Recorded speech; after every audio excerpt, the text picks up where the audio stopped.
Hey folks, Coach Patrick here from Marathon Nation, back with another video answer to your blog, Twitter, and or Facebook running question for me. Thanks for sending in those questions. They keep me motivated, they keep me focused, they keep me on my toes, and hopefully they keep you somewhat informed and entertained. So I got an email the other day from one Matthew Anderson, who says, Coach Patrick, I've been running now for about 2 years with a weekly average of about 65 miles, which is pretty legit. Over the winter, I only have 5 days a week that I can run, but I want to be strong going into the spring season. I was thinking about adding a 2-a-day session just once a week, and I wanted your thoughts on that. Thanks for your time in advance. In general, there's a lot of things to think about with 2-a-days. If everyone out there who's going to be watching this at some other point in time, note that Matt is talking about the winter season when he's presumably not doing a lot of volume. 2-a-days out of the season, vice 2-a-days in the season are two very different enterprises. 2-a-days out of the season could be recommended, but in general, in the wintertime, 2 workouts in a day is a logistical nightmare in terms of like showering, all the gear you need, travel to and from a gym.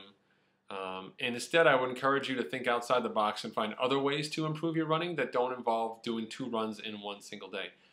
The net being that if you did 6 runs across 5 days, by the time you hit March, let's say assuming 4 weeks in a month, that's 1 session every 4 weeks, that's 4 sessions a month.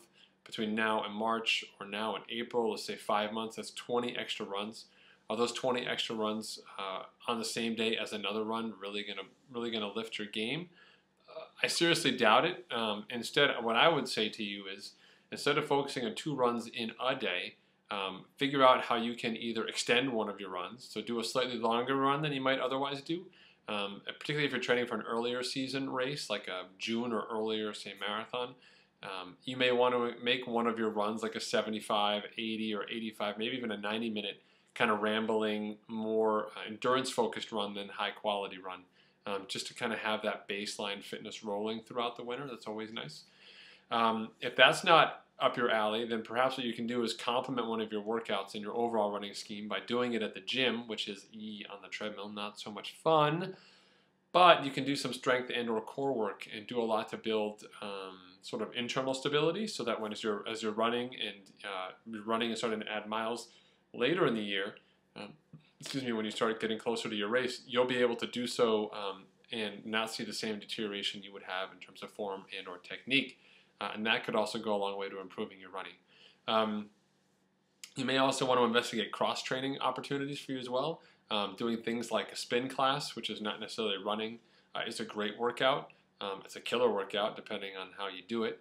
And so you could very well go ahead and do 2 workouts in a single session by going to your gym, warming up 20, 30 minutes on the treadmill, doing a spin class.